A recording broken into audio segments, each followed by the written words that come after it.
Hello everyone, you are warmly welcome to Saman Yapa YouTube channel.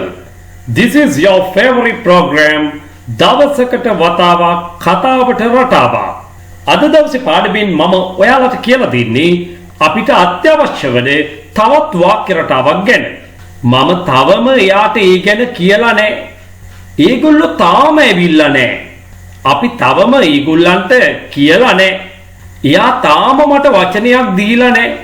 මම තාම උදේට කාලා නැහැ. එයා තාම ගෙදර ඇවිල්ලා නැහැ. ඔයා තාමත් මාව තීරුම් අරගෙන නැහැ.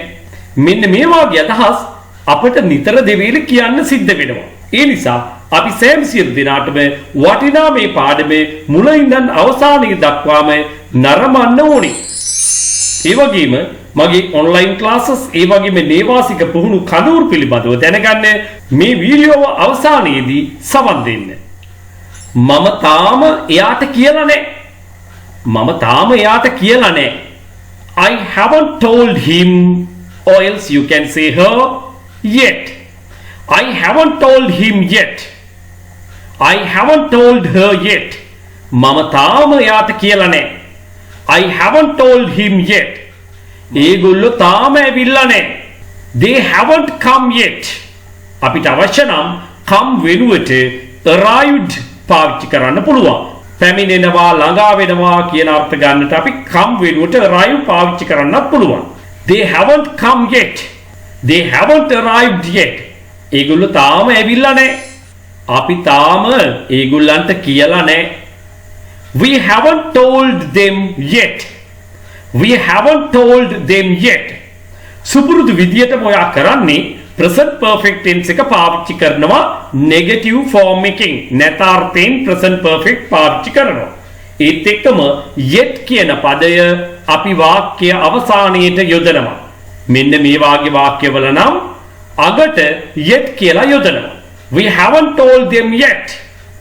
අපි තවම ඒගොල්ලන්ට කියලා නැහැ. තවම කියන අර්ථය ගැනීම සඳහා මෙවැනි වාක්‍යවලදී අපි yet පාවිච්චි කරනවා. අපි තවම ඒගොල්ලන්ට කියලා නැහැ. We haven't told them yet. එයා තාම මට වචනයක් දීලා නැහැ. He hasn't given me a word yet. He hasn't given me a word yet. Or else you can say, she hasn't given me a word yet. ඇය තාම මට වචනයක් දීලා නැහැ. She hasn't given me a word yet. මම තාම උදේට කාලා නැහැ.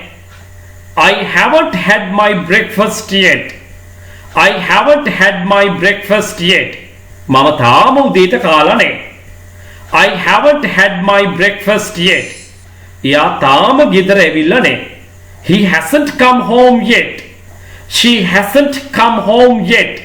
එයා තාම ගෙදර ඇවිල්ලා නැහැ. කෝච්චිය තාම ඇවිල්ලා නැහැ. The train hasn't arrived yet. The train hasn't arrived yet. කෝච්චිය තාම ඇවිල්ලා නැහැ. ඔයා තාමත් මාව තේරුම් අරගෙන නැහැ. මෙහෙමත් අපි සමහර වෙලාවට කියනවා. You haven't understood me yet. You haven't understood me yet. ඉතින් මෙන්න මේ වාක්‍ය රටාවත් ඔයාගේ කතා බහට එකතු කරගනිමින් ඔයාගේ කතාව තවදුරටත් ලස්සන කරගන්න. මේ පාඩම ඔයාට ගොඩක් ප්‍රයෝජනවත් උනායි කියලා මම විශ්වාස කරනවා. ඔයා like එකක් comment එකක් දාන්න අමතක කරන්න එපා. හැකිතාක් දුරට මිතුරන් අතරේ share කරලා ඊළඟ පාඩම නරඹන්න සූදානම්ින් ඉන්න. Bye for now. පාසල් යන දරුවන්ට උසස් අධ්‍යාපන කටයුතු වල නිරත වෙලා ඉන්න අයට, රැකියාවල නිරත අයට, ඒ වගේම රැකියාව බලාපොරොත්තු වෙන සිටින අයට. එහෙමත් නැත්නම් විභාග ප්‍රතිඵල බලාපොරොත්තු වෙන සිටින කෙනෙක් වෙන්න පුළුවන්. ඔයාගේ දැනුමට ගැලපෙන විදියට කණ්ඩායමකට එකතු වෙන්න පුළුවන්. එහෙම නැත්නම් තනි පුජ්‍යල පන්තියක් සංවිධානය කරගන්නට පුළුවන්. මේ සියලුම පන්ති දෙආකාරයකට පැවැත්වෙනවා. ඔන්ලයින් ක්ලාසස් ලෙසත්, නේවාසික පුහුණු කඳවුරු ලෙසත්. විශේෂයෙන්ම පාසල් යන දුවලා පුතාලට නම් ඔවුන්ගේ නිවාඩු කාලවලදී මේ නේවාසික පුහුණු කඳවුරු සඳහා සහභාගී වෙන්න පුළුවන්. සාමාන්‍ය පෙළ විභාගයෙන් පසුව, එහෙම නැත්නම් උසස් පෙළ විභාගයෙන් පසුව ප්‍රතිඵල බලාපොරොත්තු වෙන්න ඉන්න සිසුන්ට දින 45 නේවාසික කඳවුර සඳහා අනිවාර්යයෙන්ම සහභාගී වෙන්න පුළුවන්. ඒ වගේම වැඩිහිටියෙක් වෙන්න පුළුවන්, රැකියාවක් බලාපොරොත්තුෙන් ඉන්න කෙනෙක් වෙන්න පුළුවන්. මෙකී නොකී ඕනෑම කෙනෙකුට ඉංග්‍රීසි භාෂාව ව්‍යාකරණානුකූලව ඉගෙන ගන්න ගමන් චතුර ලෙස ඉංග්‍රීසි කතා කිරීමට අවශ්‍ය නම් ඔවුන්ට නේවාසික කඳවුරු සඳහා සහභාගී වෙන්නට පුළුවන්. ඔබ මේ සම්බන්ධ උනන්දුවක් දක්වන්නේ නම් ඔබගේ අවශ්‍යතාවය පැහැදිලි කරමින් 071 011 22 62ට දැන්ම WhatsApp voice message එකක් යොමු කරන්න.